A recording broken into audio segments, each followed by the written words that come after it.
Hello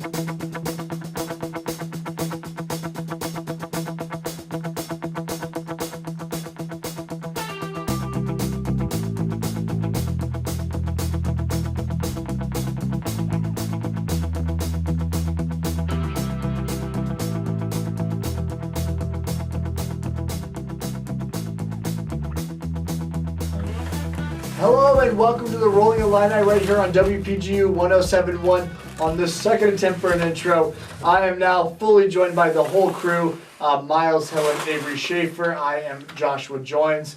We're going to talk about a lot of wheelchair basketball related stuff. For those of you that don't know, we like to give a recap of what the show is at the top of every week.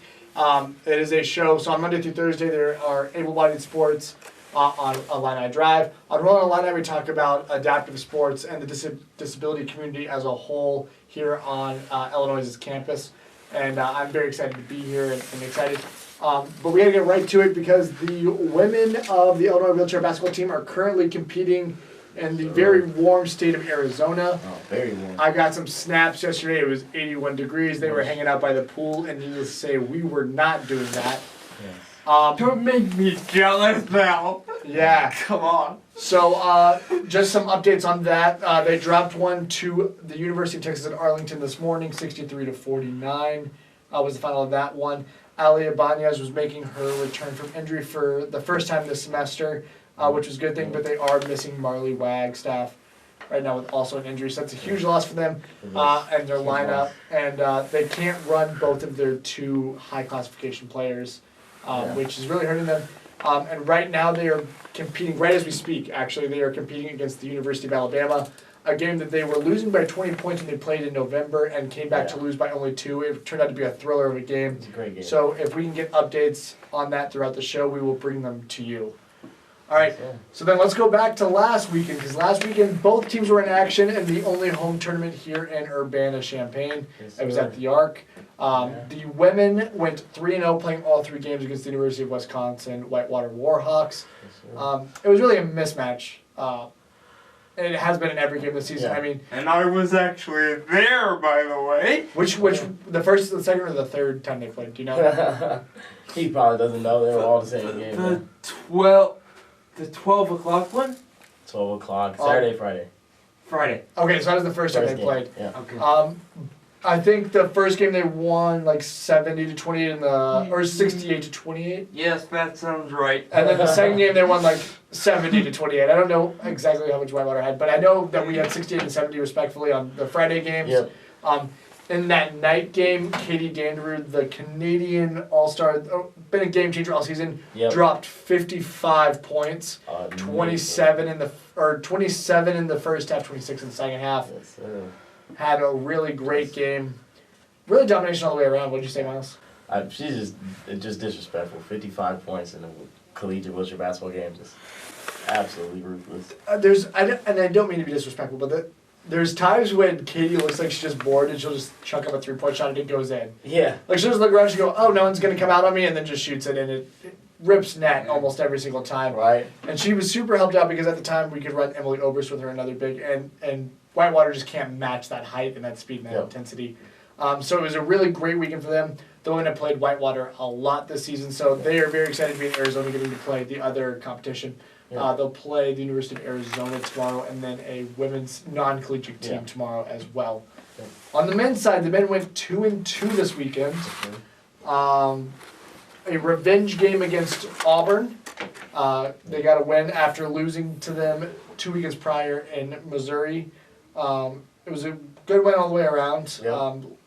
It was a little bit closer than I think we would have wanted it to be, but it never felt like we were not in control. Is that kind of how it felt to you? Yeah, no. Playing in that game, it felt like we had it under control. We just never pulled away. Yeah. I think it was great by the line to make stops when we needed to, and get buckets when we absolutely needed to push the pace. So. Yeah. So the final score of that game was 54-44. That was the night game on Friday night. The early game on Friday was a loss.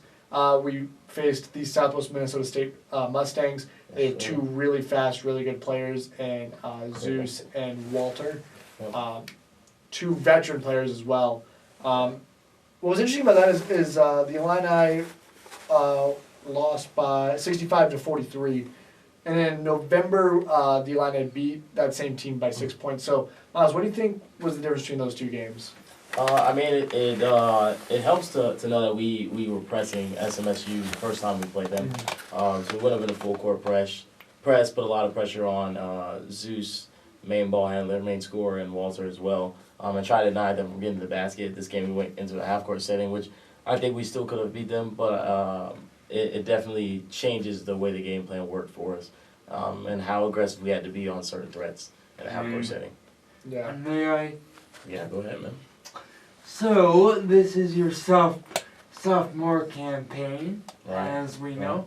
Yes. So, being familiar with the system now for a year, you Right. mentioned that different styles of play change how the game pans out. How has that effect manifested itself for you personally, if at all? That's a great one, Avery. If I had to say, the biggest thing is just recognizing what our game plan is, and I think that's something that Illini really are trying to work on this past few weeks, especially after our home tournament. Yeah. Just working on sticking to what our plans were throughout the game. And like you said, game plans, it affects the way you play, but it's the way you play certain players versus others, and depending on their skill level classification. So that's a real big thing, is just sticking to a game plan. That we got to do that for 40 minutes in order to start putting some games together. I mean, this is my third year in the system, and what's interesting about playing all these different teams is you play them a lot, so you get really comfortable with them. Right. But also, each team, a different lineup on our side is going to be successful versus that team. Exactly. There's just strengths and weaknesses of each player on both teams that make some lineups more successful than others. And sticking to the game plan was the main takeaway from this weekend for us. We'll talk about the Whitewater game here in a minute. We had a great game plan, and poor shooting and then not sticking to that game plan really hurt us in that primetime game on Saturday night. But I think as long as you follow the game plan and you have the right people in place, then this team is successful. And it wasn't disappointing. That's not the right word. The weekend didn't go as well as we think it should have gone. And so we've only got 2 more tournaments before nationals to prove that. But ultimately, like as we like to say, the other games are just icing on the cake. Nationals is the tournament that matters. Everything before that is just setting you up for nationals. Exactly. So now would be a great time to get close to peaking, but you don't want to peak right now. And so I agree. it's kind of our takeaway. So then on Saturday morning, we played the University of Edinburgh Fighting Scots, a team with not a lot of depth. And so that was a game where everybody got to play, and we came away with the win 64-36, and you will see Miles' smiling face on the Illinois Wheelchair Basketball Facebook page graphic on that. Oh yeah. That was a good win. Everybody got to play. That was kind of where we first started cementing that we were going to stick to a game plan, and that we needed to follow the game plan. No, I think that was a really good game for us. Like you said, that they're not too deep, and it was a win that we were anticipating, but it's one that you kind of have to get. And of course, the game has to be played in order for it to have a final score. So I think we did a good job, like you said, sticking to the game plan. Everybody got minutes, which is always a good feeling. So it was a good win that day. Yeah, and my boy Kyle Jankowski, my fellow 3-5 classification player, dropped a 30-point performance. Not as impressive as Katie's 55-point performance, but still really, really impressive. Put on a clinic, had a great game both offensively and defensively, and so that was super awesome to see from him. He was here in studio last semester, right? Last year he was. Yeah, I'll get back out here, man. really great guy, good captain, previous captain, and so he just does a lot of things. I think with the starting lineup that we run, Kyle is kind of the key to that. And if he's having a good game, we're gonna have a good game if he's running in that lineup. So I agree. That was really good to see, and it was good that he had a good performance. Now to the last game of the weekend. It was really, really special. So the marching band was there for both of the men and the women's game.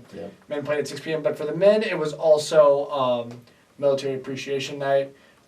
Military veterans are widespread in the sport of wheelchair basketball due to injuries sustained in combat.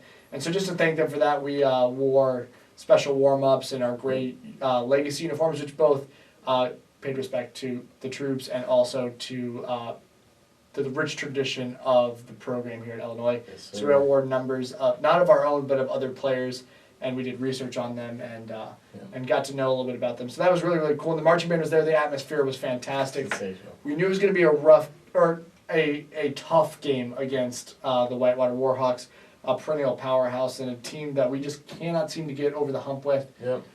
Got in a hole early and never came back from it. We lost that game 67-50. What were your thoughts from that game? I mean, I think there were a lot of glimpses of times where like we said, when we stick to the game plan and slow down our offense, we really took Whitewater out of it. Perennial powerhouse, as you say, but they were really great of moving the ball and going quickly, running that fast-paced offense, kind of like Houston in the '80s, man. Like that type of basketball, you just don't want to run with them. And I think once we slowed it down, we really brought it back. And we did put a good little run in towards the end to really push it back, but at the end of the day, we had been in a hole that was too big to overcome. So Yeah, 67-50 was that final score. We will get them again. The men will be in Edinburgh, Pennsylvania next week. It's going to be very cold, much like it is here. But a lot of really important games are going to be played there. The men's team, a lot like the women's team, we played Whitewater a lot. We played the University of Nebraska Omaha a lot. So it's good that we're going to get to play some other teams and really get to stack ourselves up. So we'll travel back-to-back weekends. We'll be in Edinburgh next weekend, and the weekend after that, we will be at the University of Alabama, back home south, where Miles and I are from. yes, sir. So super excited about that. But just before we move on from the home tournament, really want to give a shout-out to everybody who came out and supported us in our home tournament. It's only once a year that we get to play in front of our home fans, and so it's really awesome to get to come out. The Marching Illini always brings in a great atmosphere, and a huge thanks to the volunteers. One of my favorite parts of the weekend is getting to talk to the students from the University of Western Illinois about the sport and about a whole host of things, both related and unrelated to disability. The Bachelor came up a lot, and so Why am I not surprised? I love that show. But It's a great show, actually. just super grateful to be with such a great community and such a great atmosphere. The team is getting better, and we're excited about the future, and it involves our fans. Jason Leggett, who's usually here with UPTV filming, was an announcer for the 6 p.m. game against Whitewater for UI7 with Kane Walters, so that was awesome to get to see him around. And I went back and watched the game, which you can find on YouTube, and we shared on our Rollin Illini Facebook page. It was super great to hear him call, so super grateful to everybody, and we will be right back here after this break right here on Rollin Illini on WPGU 107.1.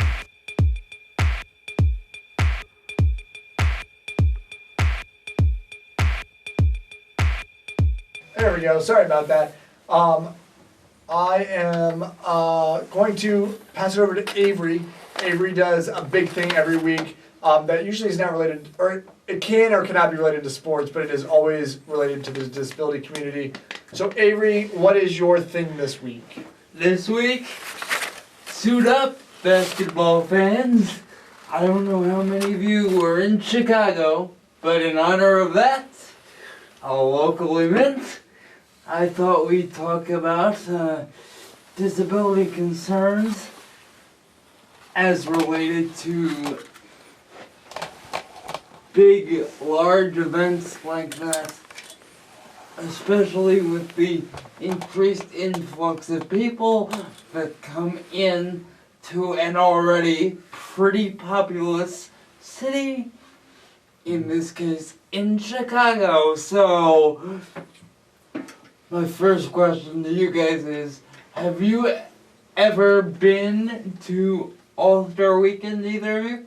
I have not. I got teased out of the opportunity because in 2016 Charlotte was supposed to host the All-Star game, and then North Carolina decided to pass House Bill 2, which prevented transgender people from going to the bathroom of the gender in which they identify, and the NBA was not having that.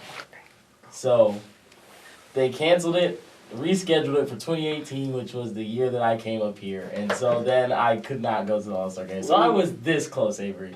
So close. Oh, wow. But no, I have not been to an All-Star game. I've always wanted to. That's like a dream of mine. I'm going to get to one of these years.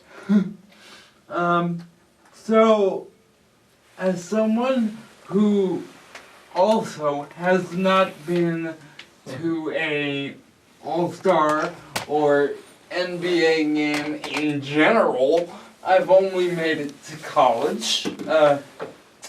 Mostly our games here. I'm a fixture there, but never been to an NBA game at all. I want to change that. But anyway, one of my biggest concerns when I go to a sporting venue is that they sometimes have these concrete pillars right in the viewing space of those with disabilities. Is there an alternative way to support a building that wouldn't obstruct view? Is something that I've always wondered. Now, I'm not an architect, but I'm thinking there must be something.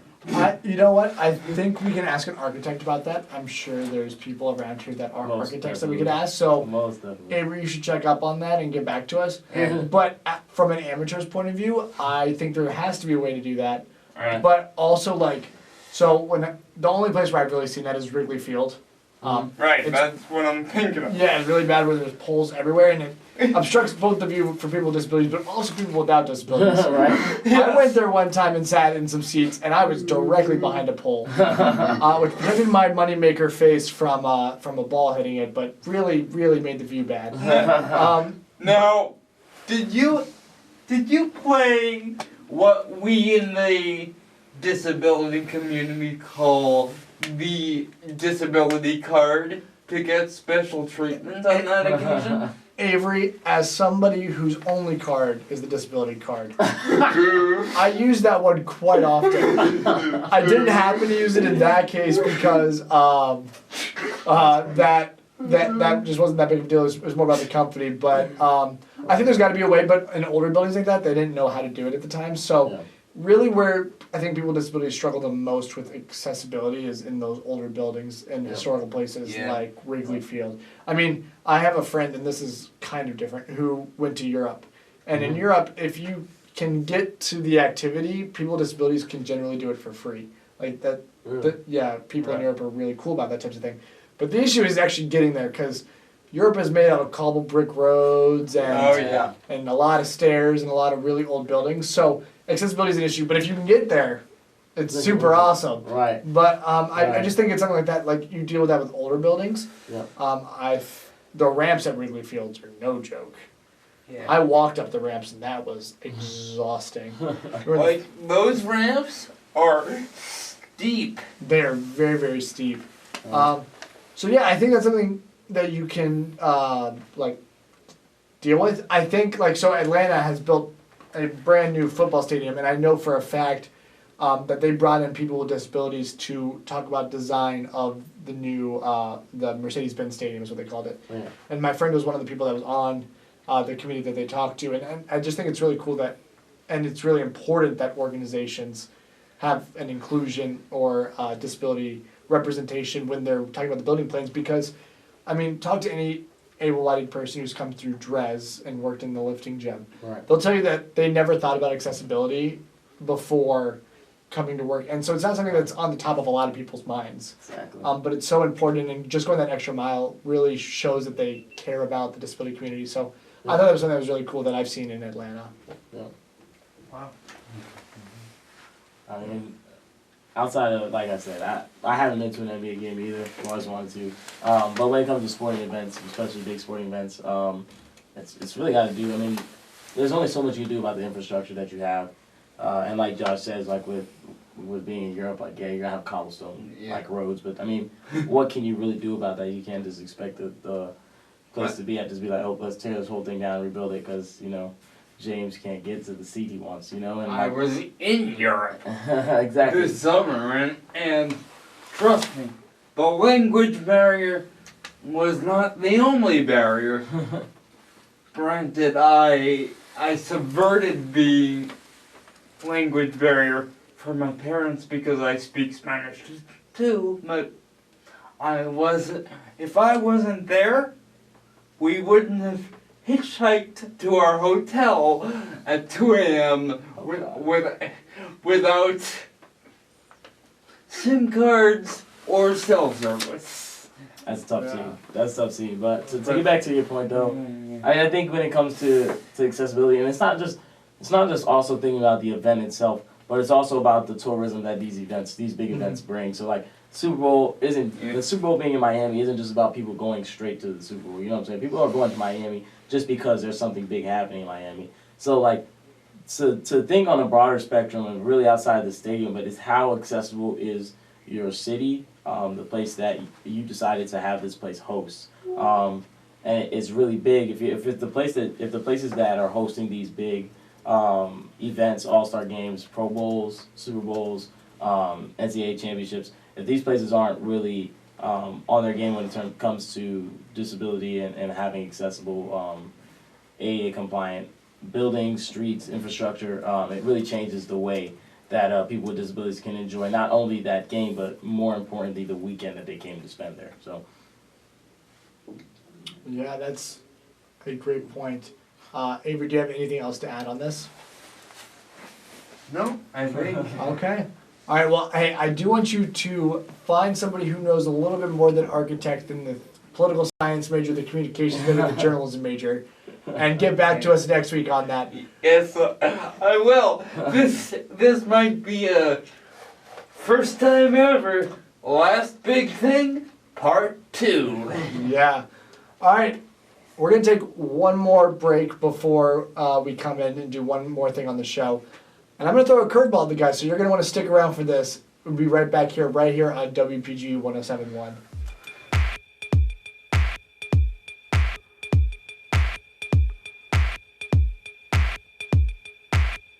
Hello and welcome back to the Rollin Illini on WPGU 107.1. Before we get into that twist that I'm about to put on to the guys, I need to remind you, and you, audience on the camera, that we are brought to you by the University of Illinois Division of Intercollegiate Athletic. There are so many sporting events going on right now. Right. There is tennis going on, gymnastics I've been out to a couple times, wrestling, all sports we're really, really good at, and we need you guys to get out and go see them.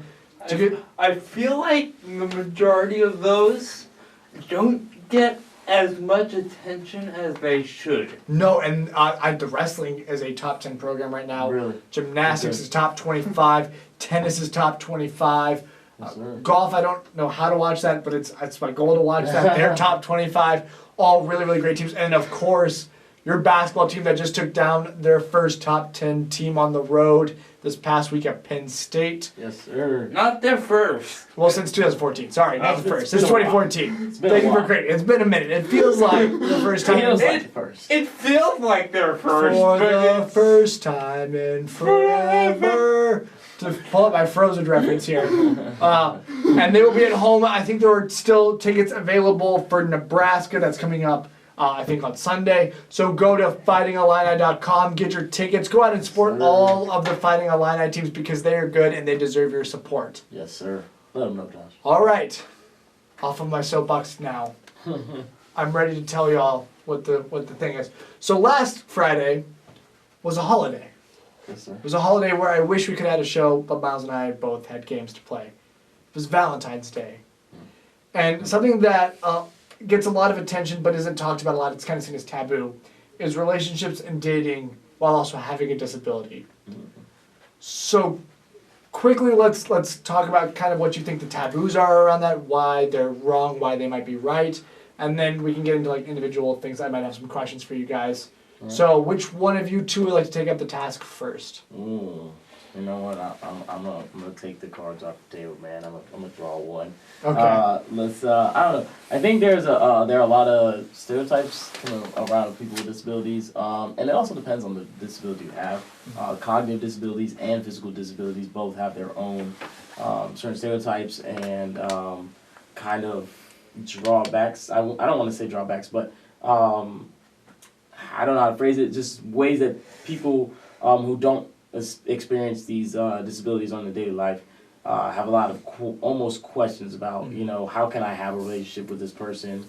Will it be successful? How can I make it successful? There are a lot of things that relationships really require between two people, and like physical intimacy sometimes is one that people really want, but sometimes people with physical disabilities is much it's much harder to receive physical intimacy, whether it's in public, in private, and it's something you have to wager with. So I would say the first thing that comes with disabilities is that dating a person with a disability is not necessarily for everybody.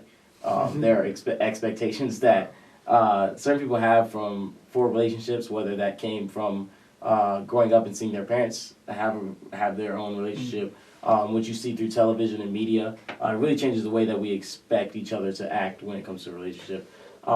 But there are ways to make it succeed, and it's definitely possible for everybody to find love, because we love love over here. We do love love. We just absolutely love love. We love love.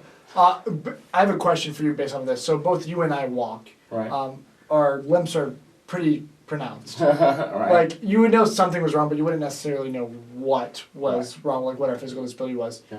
So at what point in a relationship, if it's with somebody who's able-bodied, do you think it's pertinent to share all of the information related to your disability?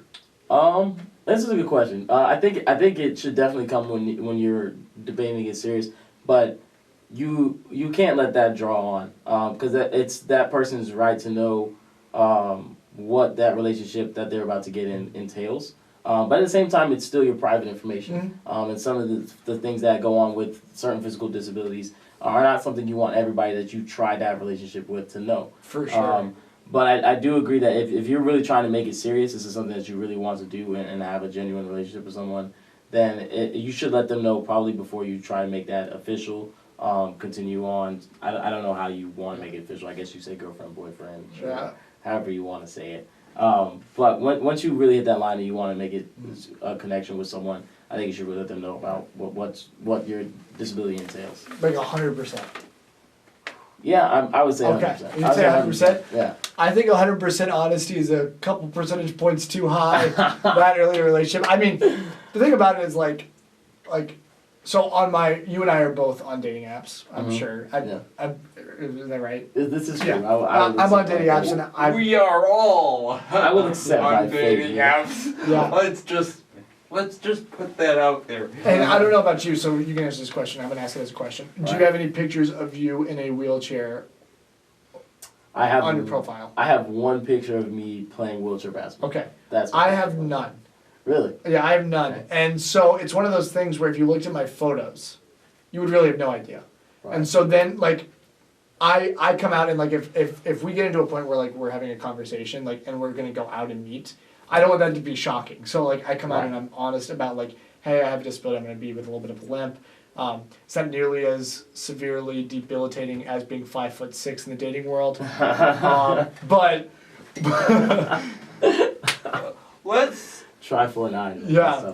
let's put this out here because I have a genuine question for you guys. Sounds good. And that is that all my pictures on Tinder make it very, very obvious that I have what I have, which Right. cerebral palsy. which for those of you that don't know is cerebral palsy. But my theory is if that bothers you, I don't want you. That's why I make it so obvious. Yeah, I mean, and I think this is something that high school Josh wrote, but it's something that I honestly believe is like, my disability is like a huge part of who I am, but it doesn't define who I am. And so, No. I just think, it was a subconscious thing on my part. I was just looking at it the other day and I was thinking about bringing it up at the show and I was like, yeah, from these you would have like no idea. And so, like, the first time I brought it up is I told a girl that I played wheelchair basketball and she's like, why do you play wheelchair basketball? I was like, well, can't you tell? And then I was like, oh, wait, you can't tell. Yeah, exactly. And so that was kind of brought up. Avery, like, in your experience, like, when people message you on Tinder or whatever other app you are on, what is, like, the hardest, or what is the most common question you get, and then what is, like, the hardest question you get? Wow. Wow. The most common question I get is, and I'm let me just put this out here, very open about disability, obviously, otherwise I wouldn't be here. But I allow people to ask me pretty much any question in any way they want, because I want to give them the information. With that being said, the most common question I get is followed by, what disability do you have? It's, can you be intimate? And I always say, I want to be intimate. I never have been yet, but I want to figure out a way to do it because I've never done it before, and Right. Yeah. Thanks. Yeah. No, I think it's Way, important. way to get around the FCC there. Right. Yeah. Great job. First of all, Props applause. to you. Great job. That Yeah. was absolutely sensational wordplay there. Yeah. But I think it's important to say these things, right? And like I thought it was really interesting that you just said you have no pictures of Yeah. you in a chair. Of course, I mean you're in a mobile chair all the time, so you have pictures in the chair, and then I have one. So it's interesting to see like the spectrum of it, right? Yeah. But also like how we all evaluate and use it. Like I find it. I think it's the right way to approach it in each way our Yeah. own. So you're very open about it. It's like if someone asks, you're gonna answer that question immediately. I'm gonna answer that question, but I really want to answer the question in person. I don't want to answer the question on text. You know what I'm saying? Yeah. But I feel like it's your right to answer that question however you want. Like I have no qualms. Like obviously I'm on this show. I play wheelchair basketball. I have no qualms about I have a disability and it Right. affects my life. But I don't want that to scare you off immediately. Like, Exactly. like I want you to see my personality first, and then be like, also there's this extra thing that's gonna take a lot, but it's gonna be worth it because I mean, yes, that's look at this personality. It's fantastic. Tell him, Josh. Oh man. the first date I Yeah. ever got asked me, I noticed you're in a wheelchair. How can I make your life easier? And that's the type of people you need. And that was a great question. That question, beyond anything she had previously said to me, sold me on, okay, I have to meet this person. Give her the reward of Meeting yours truly. a sir. dinner or something, because not a lot of people would ask the question in that way. It is very, very rare, Right. at least in my,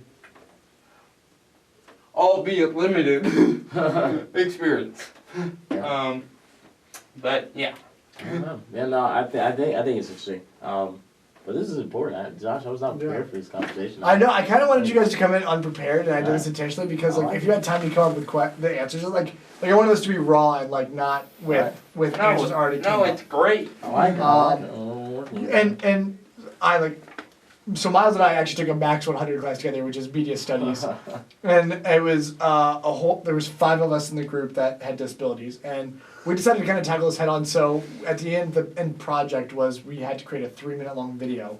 Right. And we did like an intro to like a sitcom teaser, and basically the premise of it was my roommate Gabe, who uses a wheelchair to get around all the time, went on a Tinder date, and this girl was having a pregnancy scare, and it was all about like her asking on the first date like, does it work, and like all this other stuff, and all of these kind of taboos that you have with disabilities, and I thought we did a great job with it. But Right. it's something that always interests me is like, it's hard to hide a disability. So like, even if you wanted to, it's hard to Right. hide. And then, you know, what level of honesty is too much? So I know it's different for every person, and so that's why I kind of wanted to have this conversation. Right.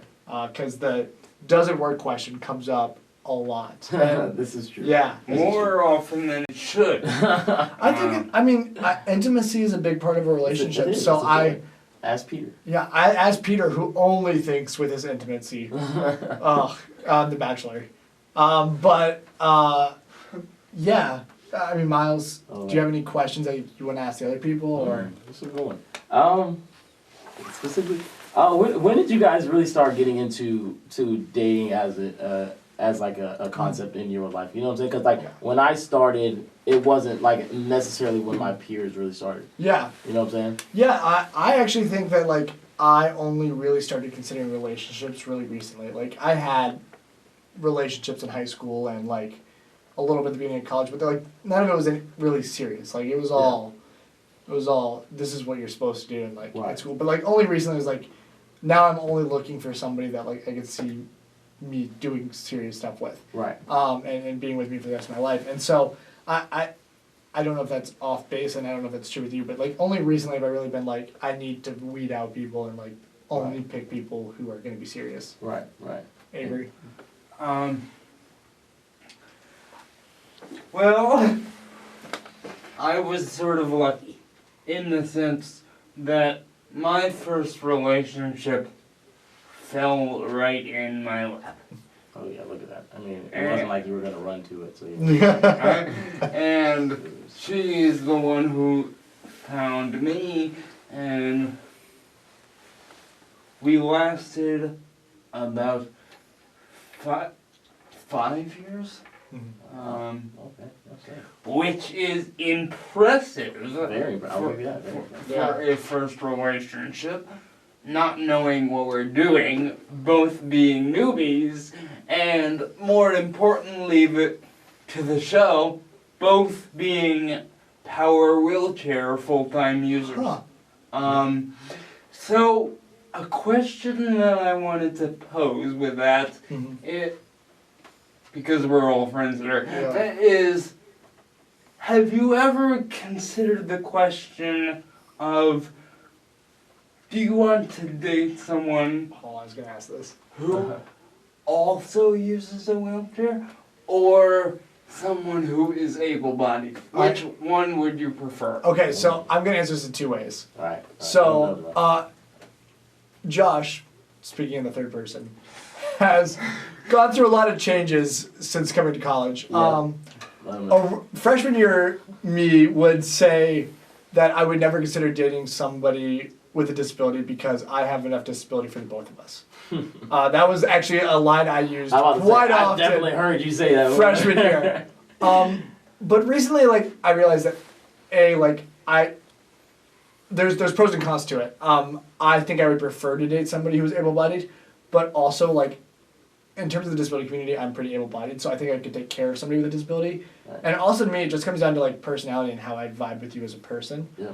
That's really what it boils down to. And so if you have a disability as well, and we vibe, and, like, we have a connection, then I'm not gonna be like, oh, well, you're in a wheelchair, so it just can't happen. Right. Like, exactly. I mean, that's kind of what able-bodied society does most of the time, and so who am I to do that? And also, like I said, like, it's just who you vibe with, and so I also think that there's an advantage that a lot of people don't think about is, like, if I date somebody who has a disability, they know a lot of the intimate stuff that I have to explain to an able-bodied person. Yeah. Just like on a friends on day-to-day basis, like the things that Miles said you don't necessarily want to know about, they already know about because they're living it, and so it makes it a little bit easier. So I think a relationship with somebody in a wheelchair would be more difficult, but I would be up for it, and it doesn't really matter to me. It's just, you know, do I vibe? Right, and I really agree with Josh. It's not. I mean, I just feel like I'm not in a position to say I could just automatically say I'm only dating able-bodied people without disabilities. You know what I'm saying? I feel like in order for me to expect able-bodied people to owe me the chance to meet them and grow with them and build a relationship, I should also owe other people with disabilities a chance to meet and grow and build relationships with them. So, I mean, if I had to choose them that I prefer, I don't really necessarily have a prefer. It's more of who am I meant to be with. You know, I feel like the world is big, but everybody, we love, man. Yeah. So I feel like there's a true love out there. And you meet them, and it's going to surprise you what they look like, who they are. I feel like no one on earth could draw the person that they ended up falling in love with before they meet that person, you know what I'm saying? So whether that person has a severe physical disability, cognitive disability, or is able-bodied, I feel like, you know, that's for me to find out after living life, you know what I'm saying? I mean, going back to Miles' point, like, this has nothing to do with disability, but I have an acquaintance back home in Atlanta who is getting married. And his whole life, he was like, I'm only gonna marry a girl who's been pious her whole life, who is a virgin and like for religious reasons. The woman he is going to end up marrying is not, and was a wild child in high school, and so like that's just wasn't in his plan, and like so you never know what's in your plan. So like by saying I won't date this person, I won't date that person, you're closing doors that like you shouldn't be closing. There is no plan. The fact that you use the word plan is a bit of a misconception, I feel like. When you say plan, there are characteristics you look for, as anyone would, but there is no plan. Yeah, I meant when I used the word plan, I meant like plan in the grand scheme of life. I didn't mean like a plan on like who I'm gonna marry, because like honestly today you could do a lineup of 100 people and I would pick 99 wrong people before I pick the one. Right. Exactly. So I knew that. I just wanted to make sure that our 3 or however many listeners we have knew that too. That's hilarious. All right, are there any other questions? I'm good on the questions here. Yeah. Favorite dating app that you've used? Oh, I've only been on one. I'm trying to keep. I didn't even want to get on this one, but I didn't want to get on Tinder in the first place. Yeah. So the fact that someone convinced me to do it, it's gonna be my favorite because it's gonna be the only one I get on. I'm speaking it into existence now. I might have to swipe right. I'm kidding. Yeah. That's hilarious. Awesome. Hey, hold up! Now you're not safe in that question. What? You just say, what's your favorite dating app? Oh, it's by far Bumble. Bumble is by far my favorite because the hardest part, I think this is true for anyone who's in a relationship, not in a relationship, is starting the conversation. So if the onus is on the girl to start the conversation, it's a lot better. I respect it. I like it. That's literally the hardest part for me. Is like I'll match with people and I'll be like, I don't know how to start this conversation because your bio says nothing. Nothing, exactly. Hey, real talk. I look at bios. Right? PSA. PSA, I look at bios. I look at bios, people. I do actually read them. But they don't have information in them. Sophomore at UIUC is not a bio. Wait, one more question that's totally about dating apps and has nothing to do with disabilities. Have you swiped left on somebody who is like super pretty but has no bio because you're sure they're fake? No, most definitely. Yeah, yes, 100%. Most definitely. Yeah. Most definitely. Okay. Yeah. 100%, Josh.